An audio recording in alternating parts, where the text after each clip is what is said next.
कि जी विपक्ष इसका सामना क्यों नहीं कर पा रहे? क्योंकि विपक्ष के लिए तो आइडियल स्थिति है, अगर सरकार रिप्रेसिव हो जाए, सरकार आपको टारगेट करे, तो विपक्ष को भी कुछ रेडिकल स्टेप्स लेने चाहिए। अभी पिछले दिनों पार्लियामेंट में 146 सांसदों को सस्पेंड कर दिया गया और विपक्ष उसमें कुछ भी नहीं कर पाया।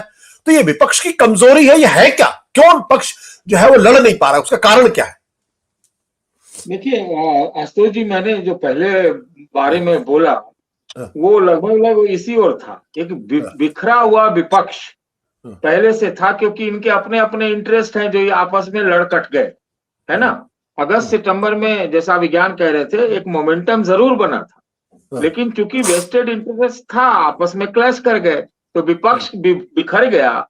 22 तारीख को जो अभिज्ञान कह रहे थे, तो ये बात सही है कि एकदम राममय किया गया। लेकिन जो उसके बाद जो मैं कह रहा हूं कि जो मैंने टर्निंग पॉइंट शब्द का इस्तेमाल किया, वो जो 28 तारीख को बिहार में हुआ, 28 तारीख को बिहार में हुआ, उस दिन तक भी विपक्ष का सत्यानाश था। क्योंकि ये INDI ये शब्द का समझिए कि उस दिन मतलब मरनासन हो गई कि एक पूरा जो था वही निकल गया।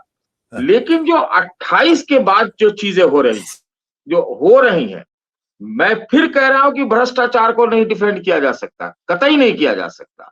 लेकिन जब एक सीक्वेंस में चीजें होती हैं तो चीजें बदल भी सकती हैं, इसकी बात मैं कह रहा हूं। अब विपक्ष जो अब तक एकदम मरनासन है, नेस्त नाबूद मैं कहूंगा, वो हो सकता है उसको एक मौका मिल जाए। इसलिए मैं कह रहा हूं उसको जरूरत भारतीय जनता पार्टी को, शायद उनके स्कीम ऑफ थिंग्स में ऐसा होगा कि ऐसा करने से वो पंक्चर और होते हैं, कभी कभी हवा भर भी जाती। तो इसलिए इसको इस ढंग से देखना चाहिए, क्योंकि कल को सवाल तो लोग करेंगे ही ना। भ्रष्टाचार, हम भ्रष्ट, महाभ्रष्ट, तो आपके साथ जो लोग हैं वो बोल ही रहे हैं, सब देख रहा हूं, कल से आज तक यही सुनने को आ रहा है। तो मैं नहीं कह रहा हूं कि भारतीय जनता पार्टी जो है आज मजबूत स्थिति में नहीं है, बिल्कुल है। मैं अभी 44 घंटे का ट्रेन सफर करके आया हूं, मैं सूंघ सकता हूं कि बहुत मजबूत स्थिति में है। तो मैंने ये कहा कि ओवरकिल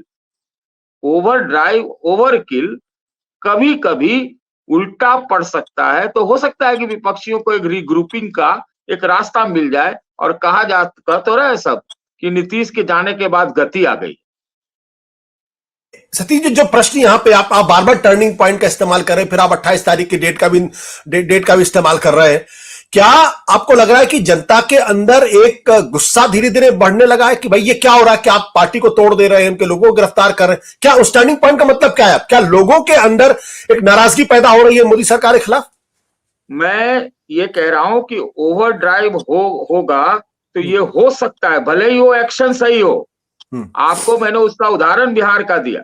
बिहार में देखिए, कोई ईडी के दफ्तर पर हजारों हजार लोगों के साथ प्रदर्शन करता है क्या? ये कभी हुआ है क्या? हेमंत सोरेन ने लाख भ्रष्टाचार किया होगा, लेकिन आप देखिए वहां पर क्या हो रहा है, रांची में कितनी भीड़ जमा हो रही है, बायना, ये क्या हो रहा है? ये एक पॉइंट है। और फिर ये चंडीगढ़ की चीज हो गई, हम नहीं जानते सही या गलत, लेकिन एक वो चीज दिखाई पड़ती है कि लोग जो है सो रिग्रुप करने लगते हैं। ये मैं कहने की कोशिश कर रहा हूं।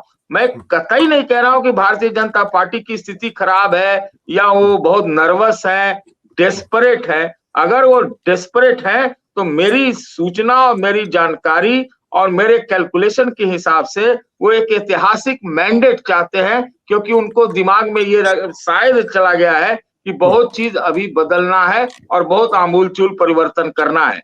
तो उसी में मैं कह रहा हूं कि सब फरवरी ही डिसाइड हुआ था क्या कि जनवरी में ही राम मंदिर का इनॉग्रेशन, और उसके बाद लगातार ये जो 3 कार्रवाइयां, अभी और कितनी कार्रवाइयां होंगी। तो ये उनका एक स्ट्रक्चर होगा, क्योंकि स्ट्रक्चर क्या सही होगा, ये मैं कहना चाह रहा हूं कि उसमें एक सवाल होता है। सत्य हिंदी का ऐप डाउनलोड करें गूगल प्ले स्टोर पर।